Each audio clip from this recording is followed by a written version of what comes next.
This is a short bite episode of Homeschool Together.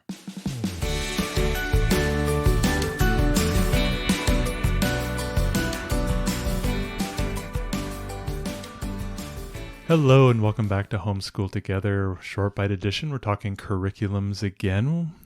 We have a review. We're going to be reviewing here the Math Mammoth Level 2. Ariel, was it Level 2? It is the Level 2. Mm-hmm. So we have completed Right Start Math Level C, and we use Right Start as our main curriculum when we are doing our education for math. And then I use Math Mammoth as kind of a review to drive mastery and to help encourage independence, because Math Mammoth tends to be more of a workbook-based math curriculum, and Right Start tends to be more of a tactile, manipulative focus. But they, even in Right Start C, they started to do a lot more work, kind of workbooky pages, but still very tactile, very hands-on curriculum. So we started Math Mammoth, I think about 4 months ago. I think just before we went off to Ireland on our trip, and our daughter has been crushing through the workbooks really fast. And we have just finished it. I just want to do a quick little review on it. Very similar to my experience with Math Mammoth 1. Basically two workbooks, about 8 to 10 chapters, give or take. I think this one ended with 10 chapters. At the end of every chapter is an exam. There's actually a review exam, kind of a review section, and then there's an exam section. The exam section tends to be a lot shorter than the review section. The review section can be 2 to 3 or 4 pages long, depending on what concepts have been taught and what concepts that they are bringing back to kind of reinvigorate, kind of loop back on. But the exams pertains to exclusively to that level of whatever the concept for that chapter was. And then at the very end, there is a kind of an end of the year exam that will cover the entire, workbook. So 2 workbooks, really, really helpful, really nice. Great if you can get a digital version of it, I believe. You can print that out, take that with you, kind of as a sacrificial thing to work on. We took it to Ireland because we knew it was especially with the workbooks, even if you have just the workbooks, it's easy to take along. Yeah, especially they're really slim. If you're on the road, if you're going to be out for a couple months, or if you want something that's more of a bang around thing that you're not really worrying about, losing manipulatives or ruining expensive, teacher's manuals and things like that. Our Right Start curriculum can tend to be a little bit more expensive than the Math Mammoth one. Yeah, especially for the manipulatives. I think over time, Math Mammoth tends to equal Right Start, but you have to put a lot more money up front with Right Start. And so we're only a couple of years into that investment, so we don't want to lose anything yet. But basically, Math Mammoth 2, continuing with place value, learning more and more place values, so tens, hundreds, thousands place values, and really ramming home the concept of addition and subtraction. This is kind of, I think, the last hurrah of basic addition and subtraction. And it is amazing to watch a learner go from Right Start A and struggling to write the number 13 and the number 14, and to realize we've come in 2.5 years to this point where my daughter is doing math in her head.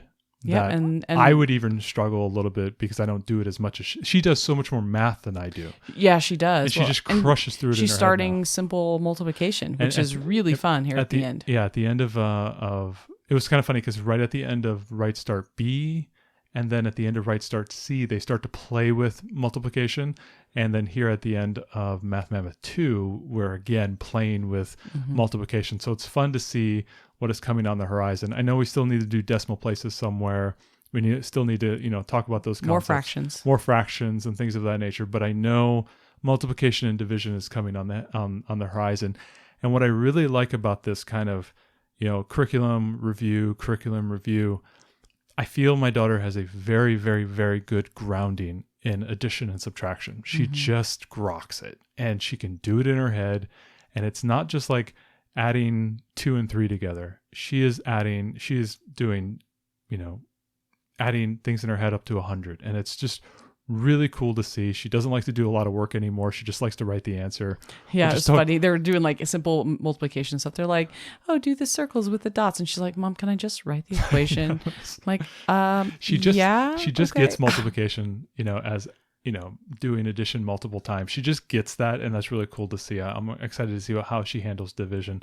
But essentially, the thing that I saw that was different in this Math Mammoth 2 that I didn't see as much in Math Mammoth 1 was a lot more word problems. And so those dreaded word problems that we all had in our math class, we can all remember those back in when we were going through elementary school. A lot more word problems. So there was a lot of that this time.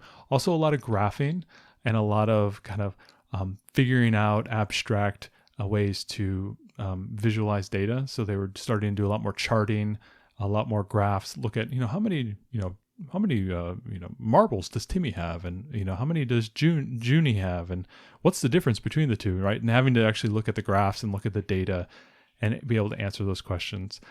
Thing that I really like about how Maria Miller does Math Mammoth is it's amazing how many different ways she teaches the same concept and how she approaches it. Like there will be 5 or 6 questions, and then there'll be another section doing similar things, but approaching it from a different angle.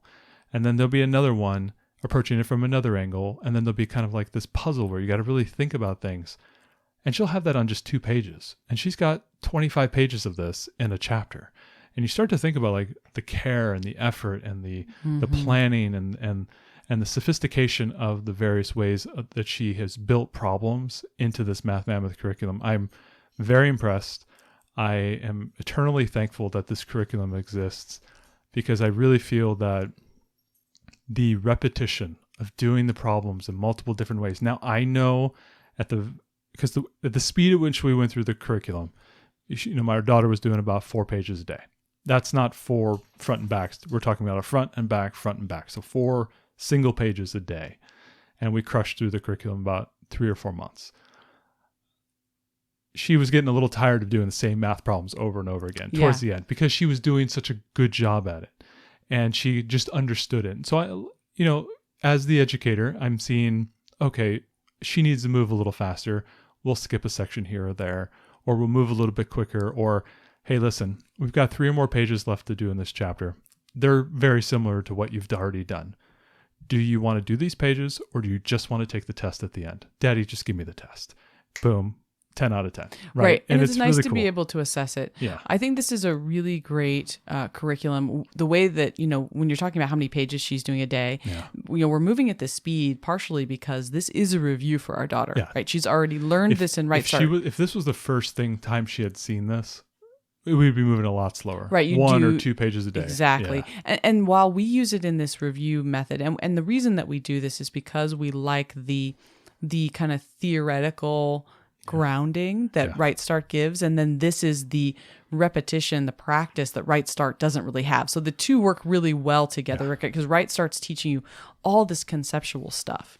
So you really understand the basis of it all, but you're not getting to do a bunch of problem practice, which I firmly believe in a bunch of problem practice. They started to do a little bit of that in Right Start C, but not as much of that in A and B. Right. So the C and was the first still time. Not as much as Math Mammoth, whereas Math Mammoth gives your student, and for our student, it's independent time for her to just crank through problems, which as engineers, we really believe in practice. Lots and lots of practice. So these two dovetail really well together. That being said, especially if you're on a budget, if you just want to go with Math Mammoth as your only curriculum, it is a good curriculum to use. She also includes a lot of links to games.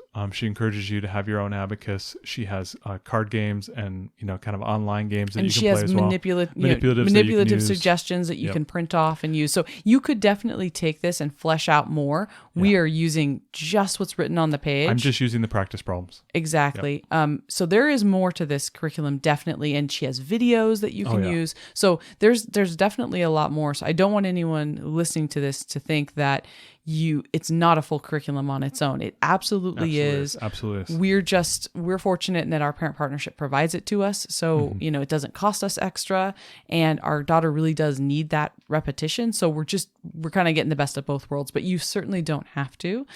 You can just use this. And I think it's a really strong secular math curriculum. If you are out there and you're looking to kind of bridge the two, we are a podcast that talks a lot about combining things. I don't know why we are the combo.